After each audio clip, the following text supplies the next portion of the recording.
Morning children. Yesterday we were discussing about the effects of the force on the shape of the object, the change in the effect of the force with the area of the contact. If the area of the contact is less, then the pressure applied on it is more. When there is decrease in the area of the contact, the force or the load, then the effect of the force increases. Okay, and vice versa. It may happen like this or like that. Okay, now we will identify the effects of force. Okay, what you have to do means, children, first you have to take two trays. Okay, fill both the trays with lime powder or fine sand. Lime powder means sunnamu. Fine sand means whatever we use now for construction of houses, that is sand. Now take two rectangular bricks of equal mass and similar shape. Okay, we should take both the bricks which is having rectangular shape and which is of equal weight also. Mass means weight. Keep one brick vertically in one tray and the other brick horizontally in the second tray. Vertically means standing position. Horizontally means sleeping position. Okay. What do you understand? What do you notice? Do both the bricks sink to the same depth in the lime powder? If not, why? We can understand that the vertically standing brick will sink more than the horizontally lying brick. Let us understand it in detail. Why? Here the area of the contact or the surface contact of the lime powder or the fine sand is more in the case of the horizontally lying brick. Okay, the area or the surface contact of the vertically standing brick is lesser or smaller. Okay, you may notice that the brick standing vertically sinks deeper in the lime powder than the brick standing horizontally. Since the masses of both the bricks are similar, both the bricks are having same shape, same mass. Mass is weight. The force applied on the lime powder by them is same on both the trays. Why? Why? Because both are having same weight. So weight is the main thing here. The weight of both the bricks is same. So same amount of force is being applied by the bricks on both the trays. The difference lies in the surface area of the brick in contact with the lime powder. The surface area of the brick in the vertically standing brick is less than the horizontally standing brick. Okay, the contact area on which the force is acting is different in each case. So the depth of the first tray is more than the second tray. The pressure exerted by the first tray is more than the second tray. The surface area on which the force acting is larger in the case of second tray. Hence the pressure exerted by the brick is lesser. Okay, surface area large అయితే pressure is less. Surface area తక్కువ ఉంటే pressure is more. Okay. Why does the sharper side of the knife cuts more easily than the blunt side? Do you know why?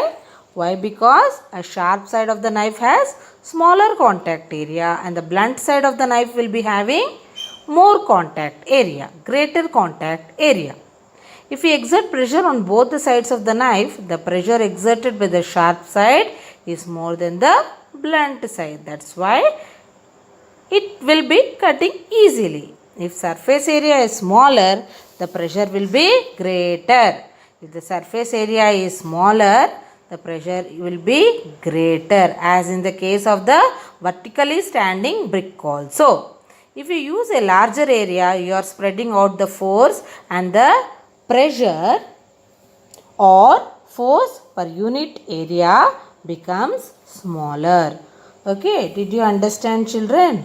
So, the surface area or the area of contact is playing the key role while showing, while understanding, while identifying the effects of the force by the same mass, same shape unna sare surface area or the area of contact is playing a vital role here. Okay, now let us understand about the free body diagram. Okay, what is a free body diagram is FBD. The diagram showing all the forces acting on an object at a particular instant is called free body diagram. It is denoted by FBD. Okay. So, the net force, here we are calculating the net force acting on the object. So, what is the object here in this picture? The object is car. The F is the capital F is the force applied by the engine, and the small f is the force applied by the road. So, what is the force applied by the road is called? It is called friction. Small f is friction applied by the road. Normal forces are N1 and N2. Both the tires are having normal force. What all forces are acting here? We have to do the sum. We have to add all the forces acting on the body or the object. What are the forces acting here? One is force applied by the engine. Second is the friction applied by the road. Then the normal forces of that object. And then gravitational force of the object. All these sum we have to do. Okay. So, the gravitational force Fg is equal to W. Net force along x-axis or direction. F net is equal to, what are we doing? On the x-axis. If we are taking it on x-axis, F net is equal to small f minus capital F. Small f is the friction. Capital F is the force applied by the engine. Okay. This we are taking on the x-axis. And on y-axis what? We are taking the N1 and N2. We are adding the normal forces of the car. F net on y is equal to N1 plus N2 minus weight. Because weight is not been calculated. Here what are we calculating? We are not calculating the weight. We are calculating only the forces. Okay. Force applied by the two tires. That is force applied by the object on the gravitational force. Okay. That is why F net is equal to N1 plus N2 minus W. W is the gravitational force. Fg is equal to W, no? W, that is fine. We are minusing it. Okay. So, by calculating the net force of the object, we can identify the net forces. So, we are identifying all the sum of all the forces acting on the particular object. Okay. Thank you, children.